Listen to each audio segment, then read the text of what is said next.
What the hell was that? Oh my God. Jesus Christ.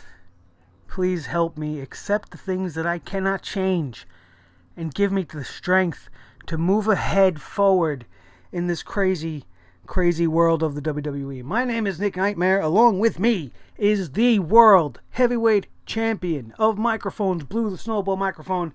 Thank you for joining us here on the Sledgehammer Wrestling Show, only on Sledgehammer TV, brought to you by Clutch Chairs. And God damn it, you guys.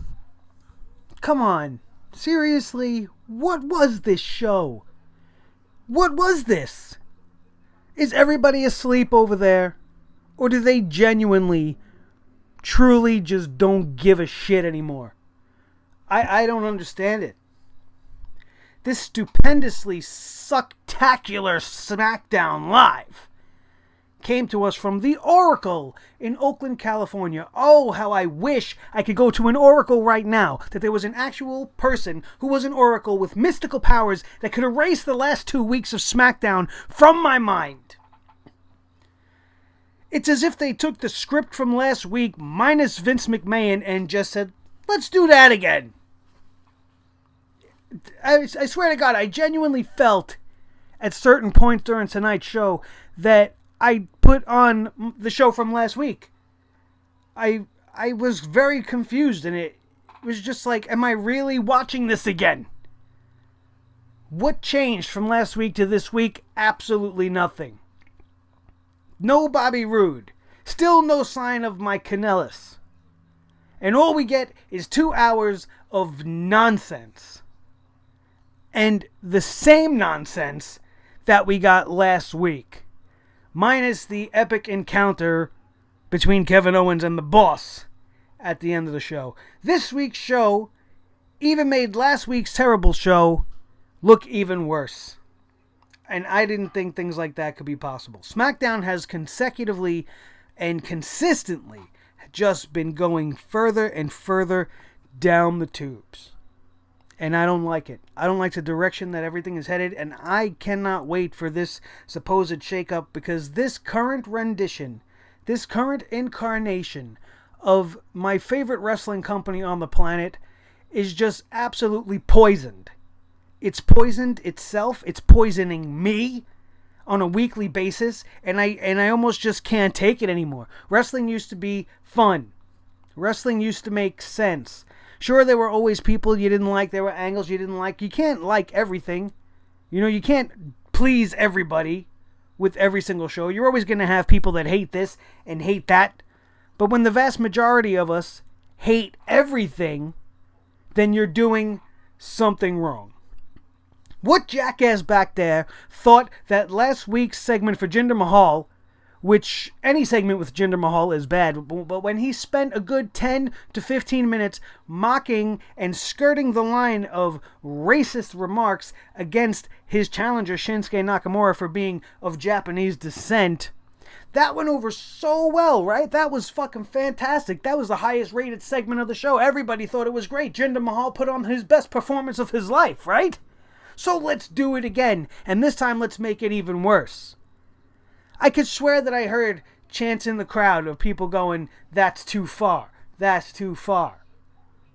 I mean, it's quite possible that I misheard, but maybe that's just what I was feeling at the time, because they were just taking these jokes too far, and to not even have Shinsuke come out and defend himself for the second week in a row, even though apparently he was there.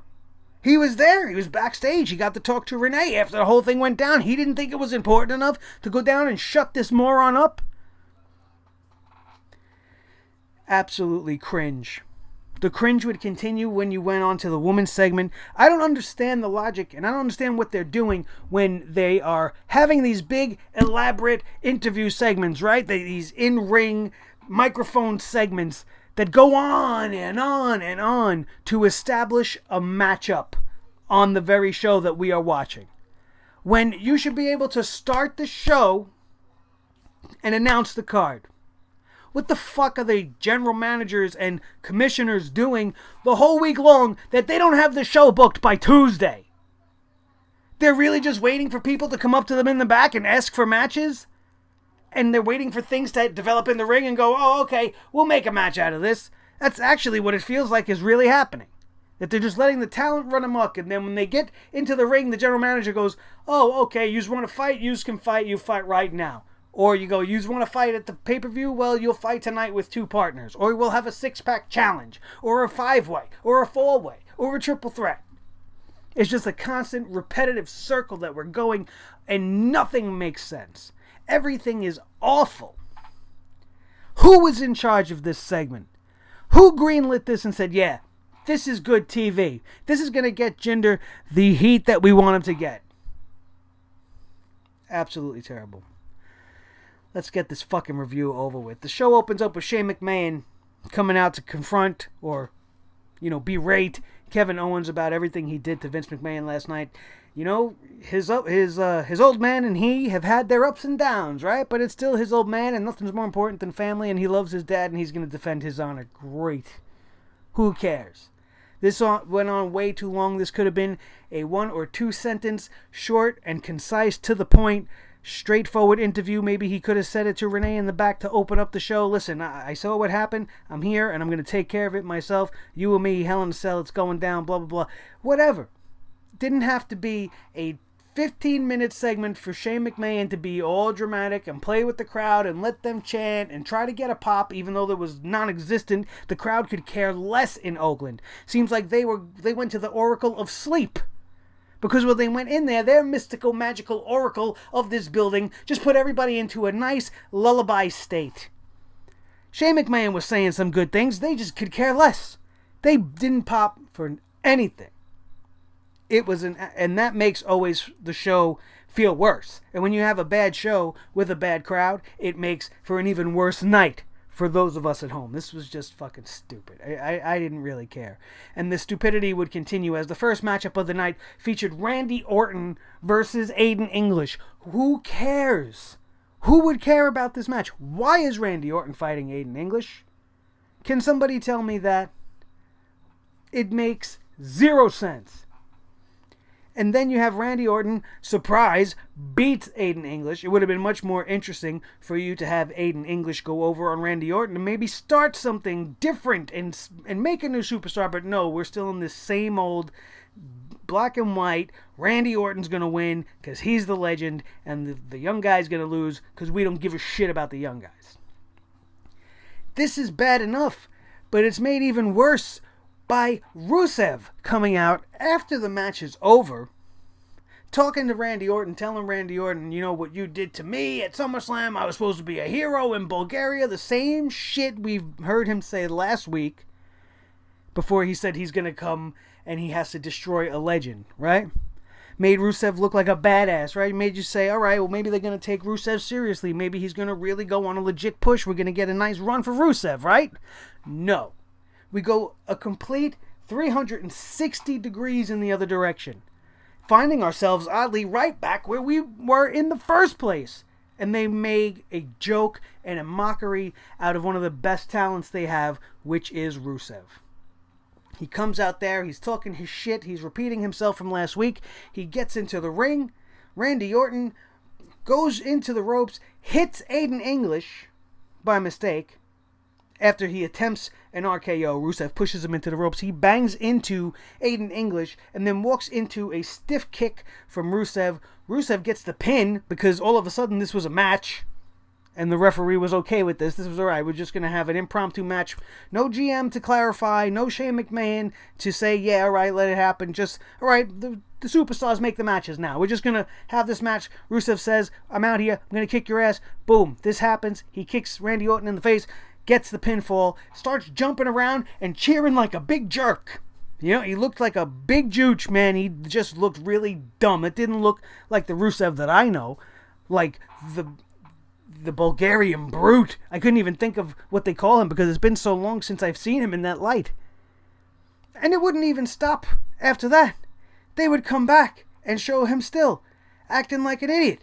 All pumped up and in the back. I did it. I win. I did it. Looked like a friggin' idiot. I couldn't take it. This was just another way to make him look like a jerk. He didn't look impressive to me.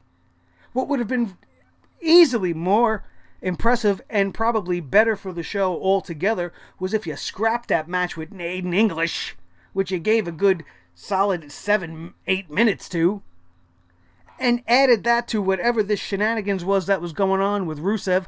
X out all the talking that was involved with Rusev in between and give them a solid 15-minute match. Randy Orton versus Rusev, where you have Rusev go over clean on Randy Orton, establishing that he is a force to be reckoned with and he is back on track. But instead, you get a fluke victory that looks like shit, and then him walking around like a jerk-off proclaiming that he's the best. He's did it. He's the best.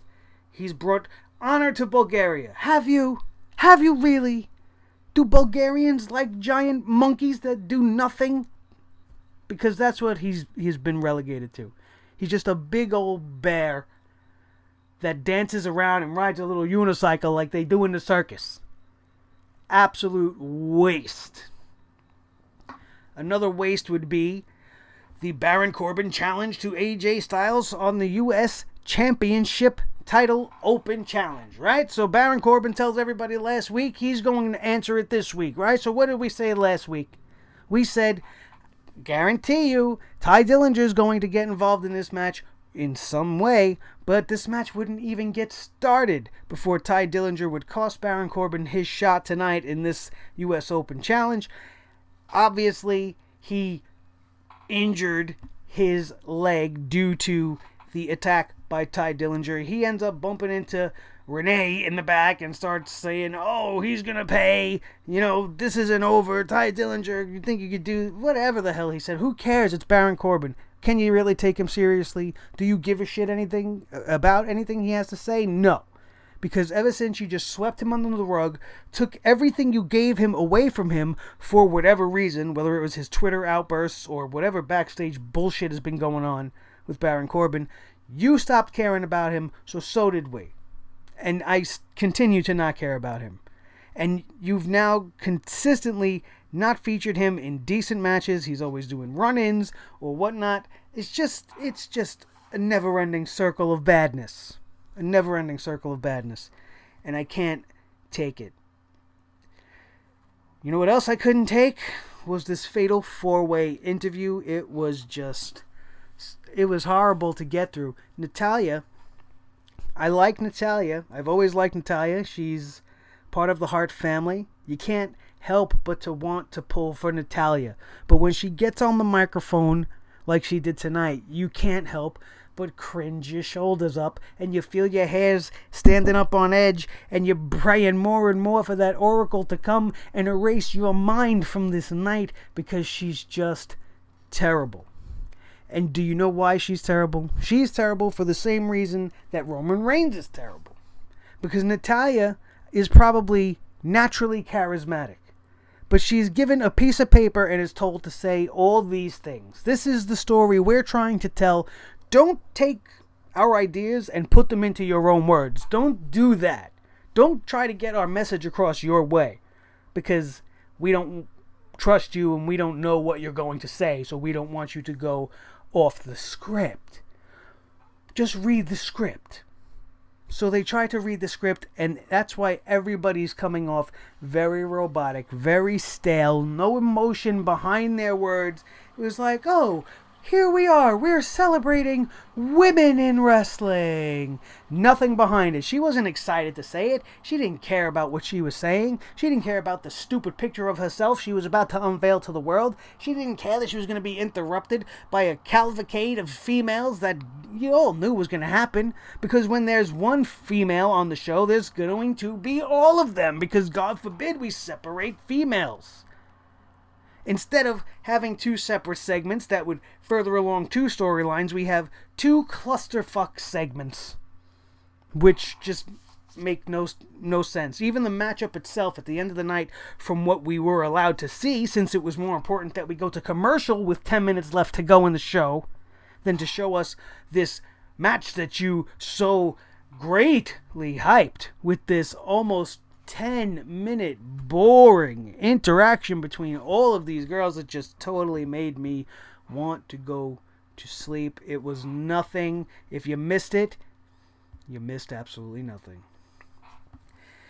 Going back to what we were talking about at the top of the show, WWE Champion Jinder Mahal goes and insults the challenger Shinsuke Nakamura again with all these unflattering pictures of his face, all his stupid, very, very racial remarks. I'm not even going to repeat anything that he said that I think was racist because it clearly was.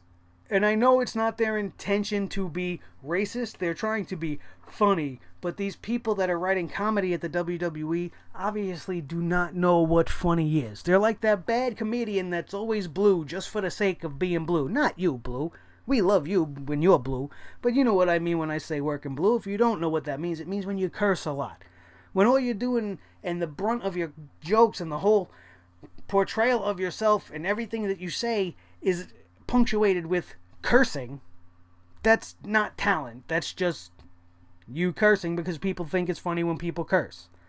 I don't constantly always curse just to curse. My jokes and everything are not accentuated around foul language. But that's where they go with this. That lowbrow, childish humor. Vince McMahon loves it. And this is no further proof of it. No better proof of it, rather. You don't have to look any further than this. Last week was just the beginning. This week was the tip of the iceberg. If they do anything like this again, I don't see there not being a backlash.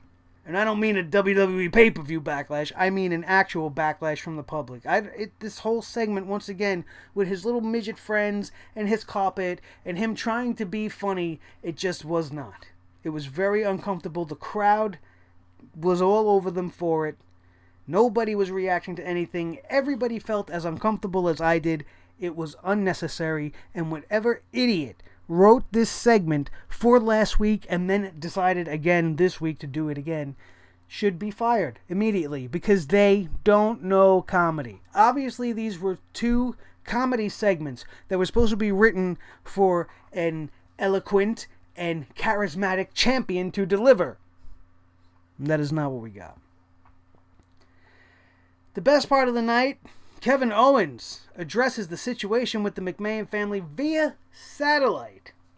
Appearing on SmackDown Live via satellite, Kevin Owens very calm and cold, which is what I liked the most about this interview. He didn't come out there ranting and raving. He didn't come out there spewing like a lunatic and just calling Vince or Shane names and getting all angry. He came out with his whole argument like a lawyer, ready, very sharply dressed, although he was a little wrinkly, like they couldn't find an iron in the back somewhere during the first hour of the show to take care of this guy's shirt. I don't understand what's going on with the fashion guys over there. Where was Breezango tonight for Kevin Owens' shirt with all the fucking wrinkles? Where was Breezango tonight at all? Another case of missing superstars on SmackDown. The ones that we want to see. Nowhere to be found.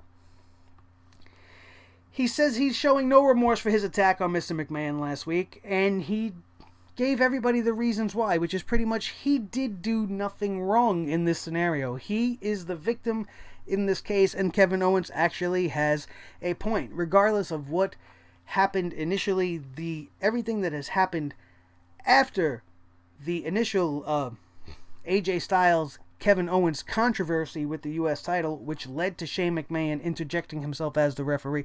Everything has been at this, what's the word I'm looking for? It's been at Kevin Owens' expense.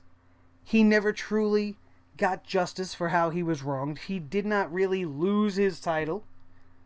You know, one of those situations where the ref got it wrong, which is why we had Shane interject, and now we are here.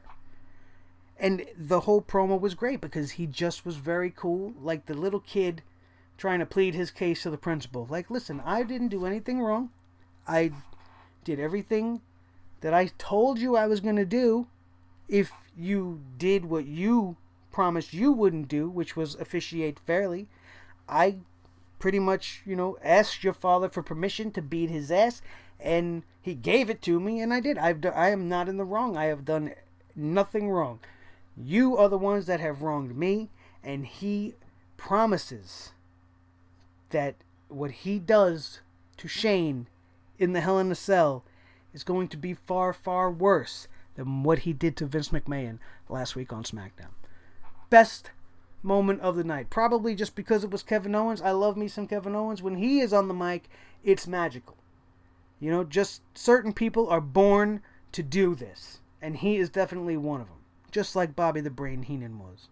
A little upset, or maybe I missed it in my sleep state, my semi-sleep state that I was in during the entirety of SmackDown, but was there any mention of Bobby the Brain Heenan's passing? Did they re-show the montage memory clip from last night? Did they even have the bump at the beginning? I don't remember seeing it.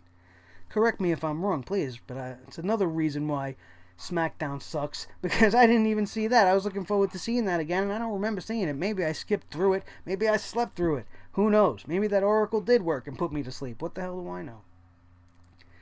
Useless tag team match of the night goes to the New Day, the defending champions, going up against the Hype Bros, fresh off regaining the SmackDown Tag Team Championship by defeating the Usos in the Sin City Street Fight. The New Day kept the good vibes going against the Hype Bros on SmackDown Live. I hate the way WWE.com describes their shows. It's just so full of fluff and filler. Good vibes. They kept the good vibes going because they're the New Day. Should have said kept the power of positivity going. They don't even know how to write on their website. I could do a better job than them on that too. Never mind booking the actual show. Holy shit. I hate even reading these things off here, so I try to just remember where I was at and paraphrase and make it much more entertaining for you guys as we do here on the Sledgehammer Wrestling Show. Who cares about this match? And why are we having two babyface tag teams in a random match against each other? This obviously wasn't for the titles, at least I don't think so. And they didn't show any signs of wear. Kofi Kingston did not look injured at all, despite the reports we were getting of him being injured down on their tour of New Zealand. Holy shit, why am I flubbing so much? Who cares? Let's just keep it going. I didn't care about this match, and I thought maybe for sure we were going to see some type of definitive turn by these guys by the end of the match. We didn't get it there, although it did look like something may be on the brink of going down. And then we come back to see them backstage, standing in the back, and Mojo's like, oh, I can't take losing anymore. He was still all hyped. He was actually the most calm I ever seen him, but his voice was all hyped. I can't do it, and he couldn't stop talking. I don't know what to do. We got to do something. We're going to have to do something drastic, as Zack Ryder's just standing in the back, right? And it's not saying nothing. He's looking down at the floor. He's not even looking at his boy. He's just letting his man just spout off at the mouth, letting all his hype out. And I was waiting for Zack Ryder to turn around and elbow him, or you want to see drastic and then drop him with something. Or even vice versa. I gotta do something drastic. You weigh me down, boom, and let Mojo be the bad guy. Who cares? It would be much more interesting than we don't get hype. We stay hype. I hate Jojo Rowley. That would have at least been interesting. But instead, we just see them looking all stupid and, I don't know, we got to do something drastic, but what are we going to do? I don't know. You're going to have to tune in next week to another to another edition of Suck Down, because that's what it was tonight. Suck Down Live. Jesus Christ. The New Day beat the Hype Bros, if you didn't fucking know. The Dolph Ziggler Embarrassment Tour 2017 continues as they just push him further and further down the burial train. I could care less about any of this that he's doing. I would much rather at least be seeing him wrestle on his way out if he's truly going to leave.